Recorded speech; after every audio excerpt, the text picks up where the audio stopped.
Welcome to Life Lessons from the Srimad Bhagavatam, where each week, twice a week, we discuss a section of the Bhagavatam and consider lessons that we can apply in life. Today, we continue with the 10th Canto of Srimad Bhagavatam. We are going to be undertaking a review of the pastimes of Lord Baladev described in chapters 65 through to 66. Before we start, I'll just chant some prayers of invocation. Shri Sutta Uvacha Yam Prabrajantam Anupetam Apeta Krityam Dvaipayano Vidahakatara Ajuhava Putreti Tanmayataya Taravo Binedus Tam Sarvabhuta Hridayam Muridam Anantosmi.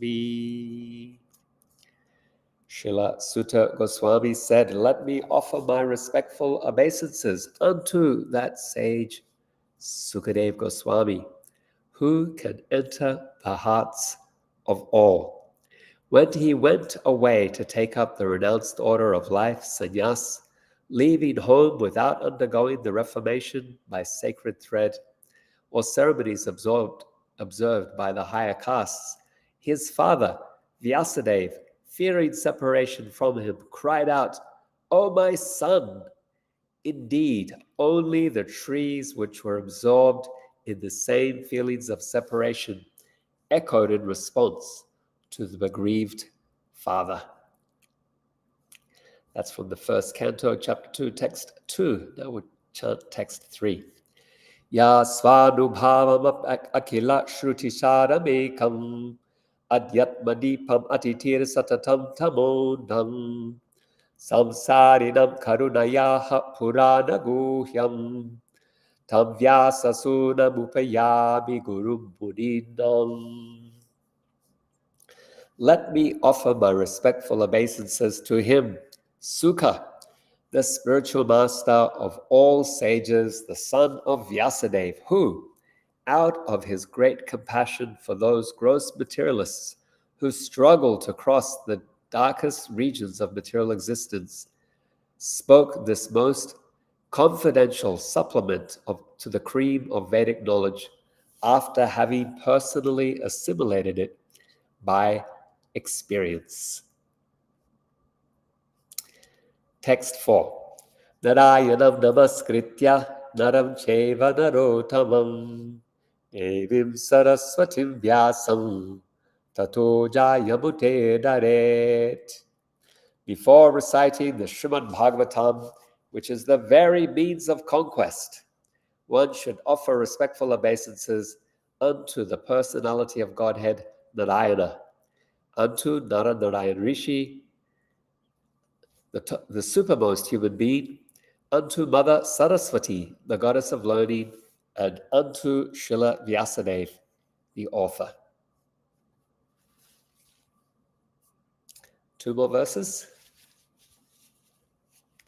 Text 17.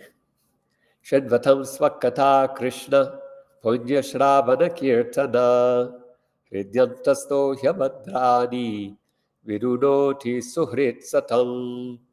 Sri Krishna, the personality of Godhead, who is the Paramatma, supersoul in the hearts of all living beings, cleanses desire for material enjoyment from the heart of the devotee who has developed the urge to hear his messages, which are in themselves virtuous when properly heard and chanted. Last verse. Canto 1, chapter 2, text 18. Nasta prayeshu abhadreshu nityam bhagavata sevaya bhagavati uttama sloke bhaktir bhavati naistiki. By regular attendance in classes on the Bhagavatam and by rendering service to the pure devotee, all that is troublesome to the heart is almost completely destroyed. A loving service unto the personality of Godhead, who is praised with transcendental songs, is established as an irrevocable fact. Once again, welcome to Life Lessons from the Srimad Bhagavatam. I welcome Shama Manjari joining us from South Africa. Shama Manjari says, Hare Krishna Sri Prahlada, Prabhuji, and all assembled devotees. Welcome to you, Shama Manjari. Jambavati is with us from Sydney, Australia. Jambavati says, Hari, Hari. Welcome, thank you for joining. Kirtida is here joining us from Norway. Kirtida sends gratitude and a flower offering. Viren is with us. Viren says, Hare Krishna Prabhuji, Dandavat Pranam. Thank you for being here, Viren. Janavamata, joining us from Dunedin in the South Island of New Zealand, says, greetings from down under. Gaura Bhaktavinda Ki Jai. Thank you for joining us, Janavamata. Gaurachandra also joins us from New Zealand. Gaurachandra says, Hare Krishna, devotees. And Monica Sharma is with us from Sydney, Australia. Monica says, Hare Krishna. Nikunja is also with us from Auckland, New Zealand. Nikunja says, Hare Krishna, Sri Prahlada, Prabhu. Thank you all for joining. We are grateful for your association. We have participants both on Facebook and Instagram as well. So, welcome to Life Lessons from the Srimad Bhagavatam. Today we are undertaking another review. This is a review of the pastimes of Sri Baladev, the Supreme Personality of Servitor Godhead. And this is a review of chapters 65 to 68 of the 10th canto of Srimad Bhagavatam. We do these reviews because it's a good way of assimilating what we've heard, pulling themes together, chunking down or breaking things into parts, and then reassembling them helps us to analyze and helps us to remember. And the 10th canto of the Bhagavatam, it's 1/3 of the entire Bhagavatam, so it's difficult to remember the entire canto. But if we go through these processes of opening it up and exploring pastime by pastime, but then summarizing as well, it helps us to get a better grasp in our consciousness of the flow of the pastimes. So the 10th canto is 90 chapters of the Bhagavatam. Among those, the Dvaraka pastimes are 52 through to 90. So we have been discussing the Dvaraka pastimes. And so our review today focuses on where we have come up to thus far in our study, chapter 68, which is the conclusion of a section that we can say is focused on describing the pastimes of Lord Balaram, chapter 65 through to 68. Of course, other pastimes of Balaram will appear as we continue our study of the Bhagavatam, but for the sake of some kind of analysis and organization, we can see that this particular chunk of chapters does deal specifically with the topic of Balaram. We will have other chapters like Romaharshana Sutta and Balaram's pilgrimage, but we will analyze them under a different category. So once again, we're discussing chapters 65 to 68, describing the pastimes of Lord Balaram as the servitor personality of Godhead. Om Namo Bhagavate Vasudevaya. Om Namo Bhagavate Vasudevaya. Om Namo Bhagavate Vasudevaya. We're going to discuss this under 3 headings. 1, Balaram visits Vrndavan, chapters 65 and 66. 2, Balaram defeats Dvivida, chapter 67. And 3, Balaram chastises the Kurus, chapter 68. So we begin with Balaram's visit to Vrndavan, chapters 65 to 66. When Balaram arrived in Vrndavan, he was greeted by the Brajbasis. But why has he come to Vrndavan? He has come at the request of Krishna. Krishna is feeling separation from the Brajbasis, and he recognizes the Brajbasis are feeling separation from him. And so he sends Sevak Bhagavan, Lord Balaram, that is the Supreme Personality of Servitor Godhead, to Vrndavan to console the Brajbasis. We might ask, why doesn't Krishna go himself? He is an ocean of pure love. Why does he not personally console the Brajbasis? And our acharyas explain that the Yadus didn't allow Krishna to go because they know that Krishna becomes subservient to the pastimes in which he is engaged. And so they were concerned that if he went to Vraja, the Brajbasis would not allow him to leave, and he would stay under the sway of their love, and he would never return to Dvaraka. So they didn't give their permission for Krishna to leave. Accordingly, Balaram has gone on Krishna's behalf. And as Sevak Bhagavan, that is God in the mood of a servant, Balaram is serving Krishna in so many ways. He serves as Krishna's bed, his stick, his shoes, even his garments. In Vaikuntha, he serves as Sheshanag, that fulfills the role of both seat and bed. In the material world, he serves as Mahavishnu, or Karanadakashay Vishnu, who creates the universes. So Balaram serves Krishna in so many ways. Here he's serving by taking the role of Krishna's messenger and visiting Vrndavan on Krishna's behalf to console the Brajbasis. There's an important lesson that we can take from this, that if we want to get Krishna's grace, our best chance is to approach him through his loving devotees, through Sri Guru. Balaram is the best servant, therefore he's also the original spiritual master. And so by approaching Krishna through Guru, through Vaishnavas, through Baladev, then we have a greater chance of getting Krishna's grace. In fact, when we approach Krishna through these personalities, through Gurudev, through Vaishnavas, and if they recommend us to Krishna, then he really has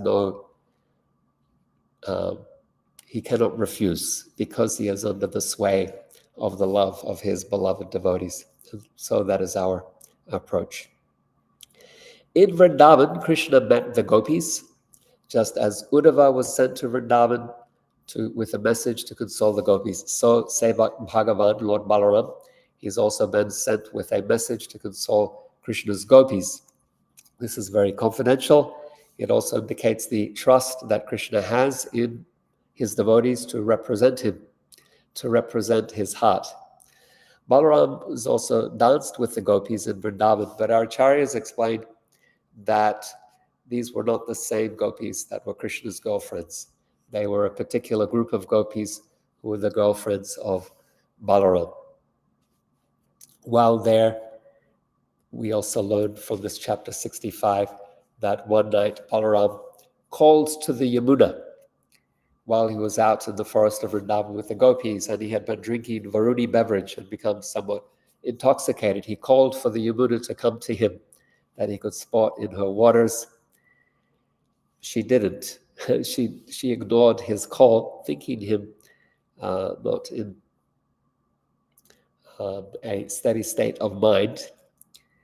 And so here we see that Balaram, in the mood of Sevak Bhagavan, is not always recognized as the Supreme Personality of Godhead, even not recognized by Yamuna Devi herself. And so Balaram, he took his plow and dragged Yamuna to him, making many tributaries. It was only after seeing his prowess that Yamuna was able to recognize him. Similarly, the devotees and the Guru are not recognized always as Krishna's representatives, particularly neophytes. They think they can disregard the Vaishnavas and they can disregard Guru and approach Krishna alone. And this is not appreciated by Krishna. It's not recommended. It's the difficult path to approach Krishna. The easy path, the recommended path, and we will say even the authorized path, is to approach Krishna through his loving devotees, through the agency of Gurudev. And then Krishna's mercy opens to us because of Krishna's love for those devotees. We are lacking in qualification, but the compassion of the Vaishnava makes us qualified in that sense. Their mercy causes Krishna to cast his merciful glance towards us and award us that which we do not deserve. We are awarded with prema, which binds Krishna himself up in ropes of affection. While chapter 66 of this 10th canto describes Pundraka, he was the false Vasudeva. While Balaram was visiting Braja, a king named Pundraka, encouraged by his foolish followers, who included the king of Kashi, announced that he was the real Vasudeva, and he sent a messenger to Dvaraka with a demand that Krishna surrender his weapons and his Kastuba jewel and his other paraphernalia and refrain from using the name Vasudeva. And so this is an indication of how when Sevak Bhagavan, Lord Balaram, is not present to defend Krishna, when the Guru is not present to defend the Lord, then envious souls may challenge Krishna and want to take his position. And in the process, they bewilder foolish people who become their followers. In chapter 67, we had Balaram defeating Dvivida. So this is our second section. Balaram defeats Dvivida gorilla. Please excuse me. Dvivida was a friend of Narakasura, and he caused havoc throughout the region, particularly around Dvaraka, but the greater area surrounds as well. The tale of Dvivida describes how he was once a devoted associate of Sri Ramachandra, but he turned demoniac through bad association, particularly with Narakasura. And this gives us an important lesson, not only of the importance of respecting Krishna, but also honoring Krishna's representatives, the Guru and the devotees. Our acharyas explained how initially Dvivida was aligned with the devotees in service to Ramachandra. However, one day he disrespected Ramachandra's brother Lakshman due to pride in his strength. And his act of arrogance in disrespecting Balaram or Lakshman, the brother of Ram, led him to the company of demons such as Naraka, which resulted in his moral degradation. And so the principle here is that our association significantly shaped our character and our destiny.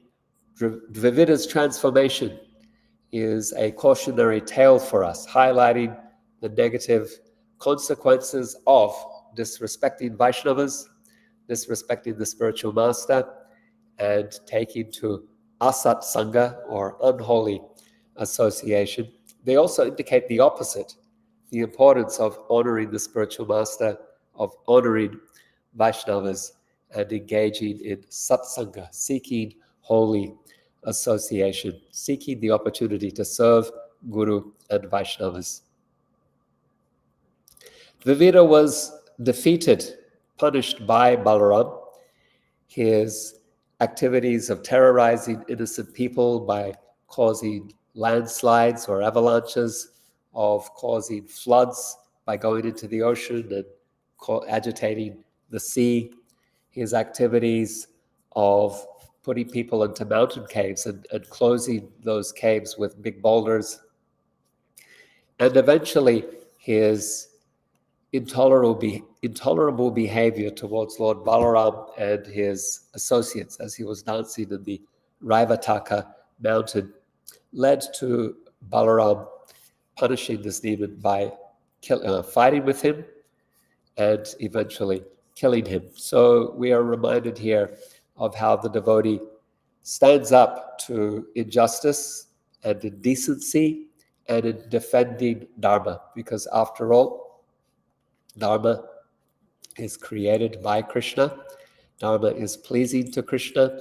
and when Dharma is disregarded, it is also offensive towards Krishna. And so the spiritual master and the devotee He's also a defender and protector of Dharma, seen Dharma as Krishna's and Krishna's law, Krishna's rules, that which is pleasing to Krishna, and even seen Krishna as the personification of Dharma as well. Okay, our third section involves Balaram chastising the Kurus. This is chapter 68. This is as far as we've gone in our Bhagavatam study. The context for this chastisement of the Kurus is the behavior of one of Krishna's sons, Samba, who abducted Duryodhana's daughter, Princess Lakshmana, during her Swayamvara. As he rode away with her, then the Kuru elders, they came as a group of heroes, of Maharatis. They surrounded him.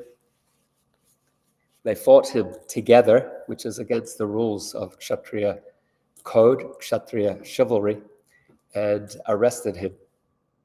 And when news got to the Yadus, to Krishna and the Yadus, that the Prince Samba was under arrest in Hastinapura, he was being kept there by the Kurus, then they were ready to send a Yadava army to secure his release. But Balaram's immediate response to this capture of Krishna's son, his arrest by the Kurus, was not aggression, but diplomacy. Despite the anger of the Yadavas, Balaram sought a peaceful resolution and attempted to avoid quarrel between the Kuru and Yadu armies or dynasties, the families. And thus he demonstrated a determination for maintaining harmony between these powerful houses. He took proactive steps to pacify the Kurus, teaching us the value of peace and stability over immediate retaliation. Balaram has done this in other pastimes as well, so we can see this as a theme or repeat theme in Balaram's pastimes. When Krishna was punishing Rukmi, then Balaram intervened and told Krishna not to be harsh with him. In that way, he sought to pacify Rukmini as well, who was looking quite perturbed at how Krishna was dealing with her brother. We also see that during the Kurukshetra war, Balaram didn't want to take sides. He loved the Pandavas, but he also had affections for the Kurus, headed by Duryodhana. And so rather than fight, he went on pilgrimage to the sacred places across India. And this shows how, although Krishna may sometimes desire to punish a soul for their misdeeds, the Guru and the Vaishnavas intervene, and they pray instead for forgiveness and reconciliation. And that is our great opportunity. That is our great fortune. So Balaram, he went to the Kurus with this proposal of peace and reconciliation.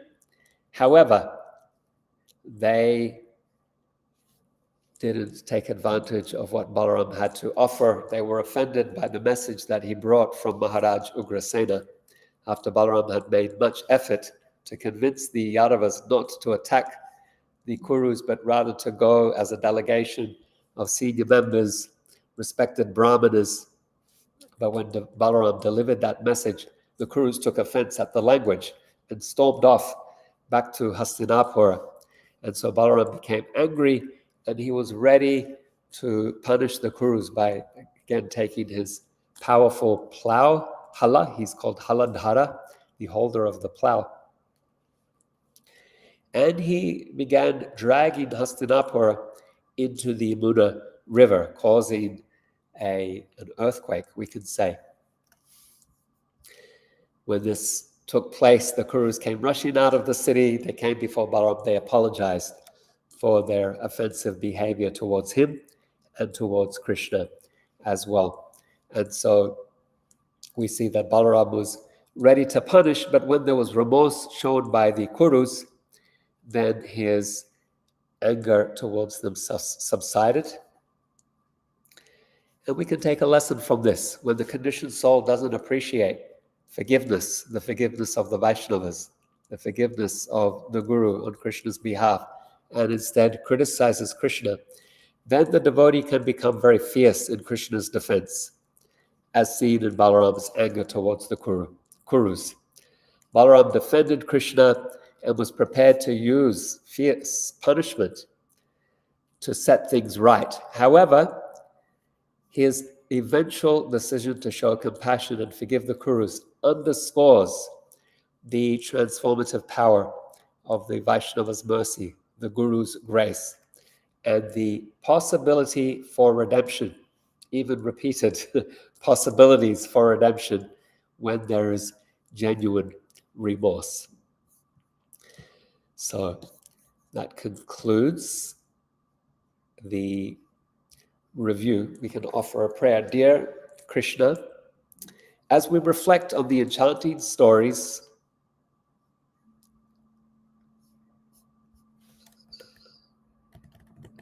the pastimes of Baladev, the Supreme Personality of Servitor Godhead, the Adi Guru, we find shelter, inspiration, and enlightenment. As Balaram in his boundless love for you, graces the abode of Vrndavan, we are reminded of your profound connection with your devotees. Through the yearning of Vraja's residents,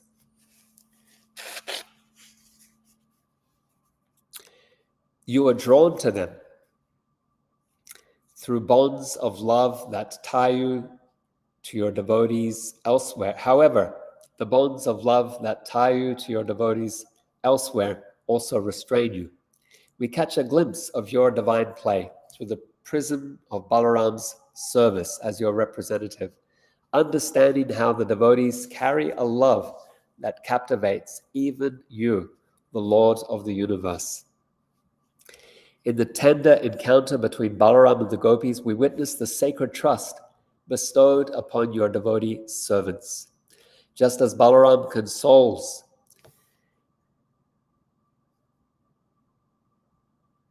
the hearts of the gopis with your messages of love, we seek refuge in the shelter of your devotees. In their loving guidance, we find our path illuminated by the radiance of your grace. Yet, amid the serenity of devotion, we are cautioned by the tale of Dvivida's downfall and the challenges posed by the envious souls. We heed the wisdom of our acharyas, understanding the paramount importance of honoring the Guru and the Vaishnavas, for they are the beacon lights guiding us through the tempests of material existence towards the shores of divine love. As Balaram's righteous anger chastises the Kurus, we learn the lesson of forgiveness and reconciliation on behalf of wayward souls. In the embrace of this forgiveness lies the transformative power of divine mercy, paving the way for redemption and spiritual elevation. Thus, dear Krishna, we offer our prayers to you through the gentle whispers of devotion and the steadfast guidance of your loving devotees. May our hearts be filled with their fragrance of divine love, and through them, may our souls find eternal refuge in the sanctuary of your boundless grace.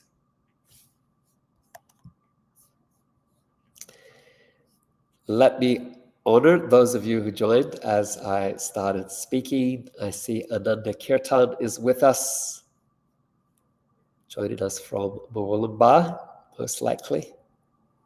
So welcome, Ananda Kirtan. Thank you for being here. In the meantime, if you have any questions or comments, just put them in the chat and we can discuss further these insights from Balaram's pastimes.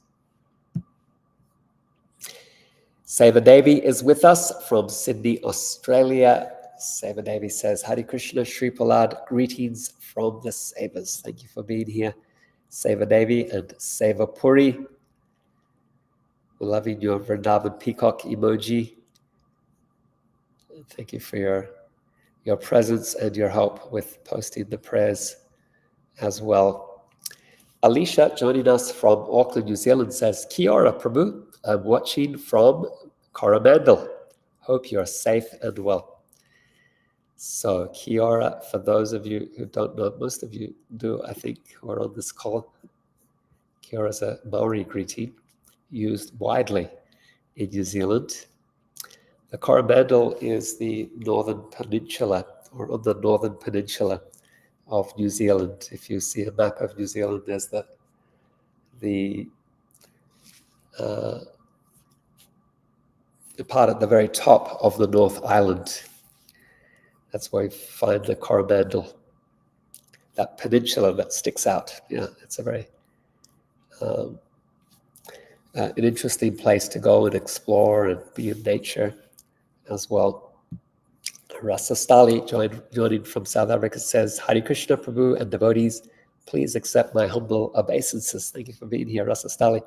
Joan is with us from Mwilamba. Joan says, Hari Bol, sending gratitude.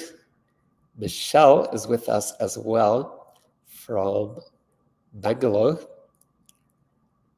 You know what, Michelle? Michelle, guess where I'm sitting? I was thinking of you as I was coming in to give the class. And here you are. And why was I thinking of you? I was thinking of you because, wait, let me see if you've guessed. No, you haven't typed it in yet. I'm going to leave it open, Michelle. I'm going to leave it for you to guess, and then I'm going to come back. All right, yeah, others of you are wondering what this is all about. You'll find out shortly. Gopal Govindashyam Ji says, Hare Krishna Sri Prahlada Prabhu, thank you for these sweet narrations of Lord Balaram's pastimes. Since we are discussing about Lord Balaram, may I ask you to please share some insights why Lord Balaram Nityananda should not be on the same altar where there is Radha and Krishna? Good question, Gopal Govindashyam. And the answer is quite simply that it is a different rasa. So Radha and Krishna's pastimes are in Madhurya Ras, and the pastimes of Krishna and Balaram are in Sakya Ras, or friendship. So Radha and the gopis, they have conjugal feelings for Krishna, Madhurya Rati. Krishna and the cowherd boys, they're Sakya Ras pastimes. It's a different mood. And with Balaram present, then Krishna, he will defer to Balaram's mood out of respect, because Balaram's the older brother. So Krishna will defer to how Balaram wants to interact with him.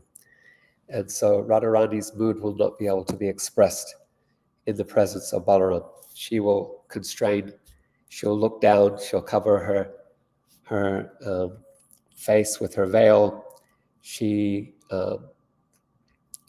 won't be able to be herself and express the feelings of her heart in Balaram's presence. Therefore, Prabhupada was quite insistent that Krishna and Balaram, Radha Krishna, or Jagannath, Baladev, Subhadra, they'll be on different altars, or at least there will be a screen separating the deities so that Radha and Krishna can express their Madhurya Ras, their love in conjugal affection, and not have it constrained by the presence of Baladev. And Prabhupada was very, very concerned about that. Indra Maharaj tells a story how when Prabhupada visited the temple in Paris, and they had Radha Parasishvara on the altar, and on the same altar right next to them, they had Jagannath, Baladev, Subhadra. And it turned out that Balaram and Radharani were standing side by side. And Indra Maharaj says that Prabhupada's lip was quivering. He was very disturbed that was the case. And he had them put a screen between Radha and Baladev.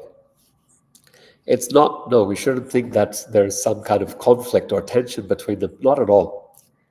There's much affection. It would be brotherly, sisterly affection. And it's not at all that there's any negative feeling between them. There's the utmost respect, as we would expect. It's just that in Balaram's presence, Krishna will defer to Balaram's mood of Sakyaras, which means that Radharani's mood of conjugal affection won't be able to be expressed.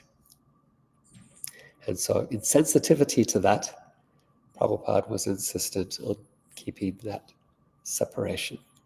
A different mood, different bhav. Thank you for the question, Gopal Govinda Shyam.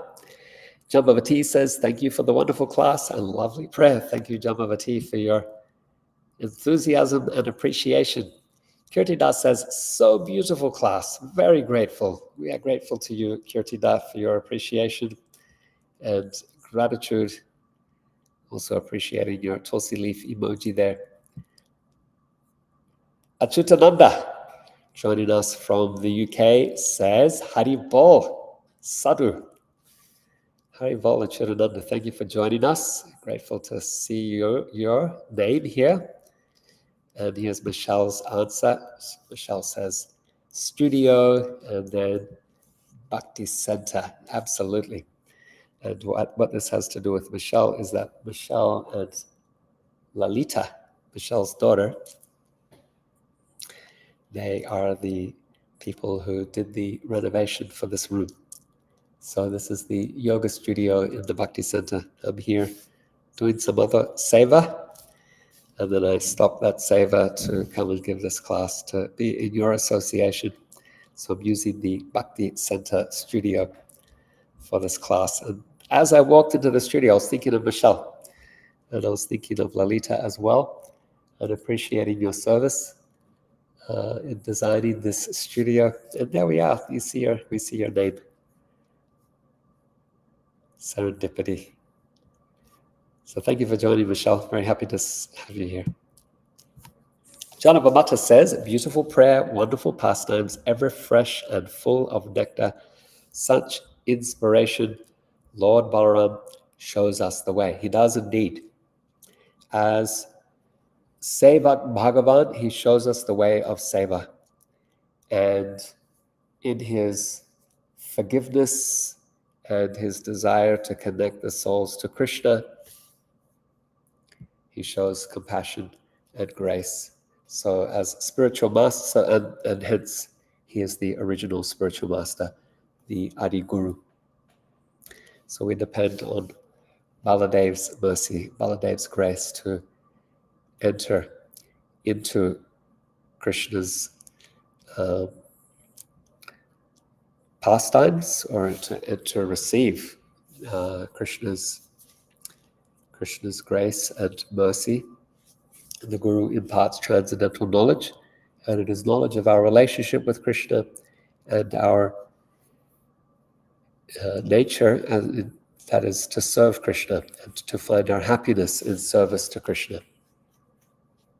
And this is all received by the grace of Guru and Vaishnavas under the beneficence of Sri Baladev. So Michelle is adding here that this is the Bhakti Center in New York. Indeed it is, the Bhakti Center Yoga Studio in New York City. Shama Manjari says, thanks Sri Prahlada for the beautiful pastimes of Lord Balaram and the beautiful prayer. Thank you, Shama Manjari. Michelle says, so happy to see you at the Bhakti Center giving class. Yeah, thank you. And then Gopal Govinda Shyam Das says, thank you, Prabhu. Thank you. Seva Devi says, gratitude for your beautiful classes. Thank you, Seva Devi, for your appreciation. Thank you to all of you for your enthusiasm to hear Srimad Bhagavatam. So in the next classes that we will continue, chapter 69, we'll begin a new section, and this will be related to a broader theme of, I think it's the Rajasuya Yagya. So yeah, we'll pick that up in our next class. So much nectar yet to be explored, this 10th canto of the Bhagavatam. It'll be Narada Muni visiting Krishna's palaces in Dvaraka, over 2 chapters, and then we'll begin the theme of the Rajasuya Yagya as well. And many things will happen in between, but that'll be our broader theme of exploration. I wish you all well. I wish you health, safety, and happiness. May you deepen your appreciation for hearing and discussing Srimad Bhagavatam. May you deepen your appreciation for service to the holy name, chanting Krishna's holy name with attention. May you deepen your appreciation for Krishna's appearance in the form of Sri Vigraha as the deity. May you deepen your appreciation of the places where Krishna appears and is served as the holy Dham, the primary Dhams, Mayapur and Vrndavan, but also any temple or home where service is being performed. That is also a holy place. May you deepen your attachment and love for serving Vaishnavas every opportunity, because it is by the grace of Vaishnavas that these other blessings are given to us. They're the ones who uphold the glory of the holy name, the glory of Srimad Bhagavatam. They serve the deities, they maintain the dhams. So all these treasures, they are given to us by the grace of Vaishnavas. And as we reflect on the pastimes of Balarama, let us deepen our love and appreciation of Vaishnavas. And with the deepening and the flourishing of bhakti in your heart, may you be moved to share the treasures of bhakti with others as well. Grantara Srimad Bhagavatam ki jai, Samaveta Bhakta Vinda ki jai, Srila Prabhupada ki jai, Nitai Gaura Premanandi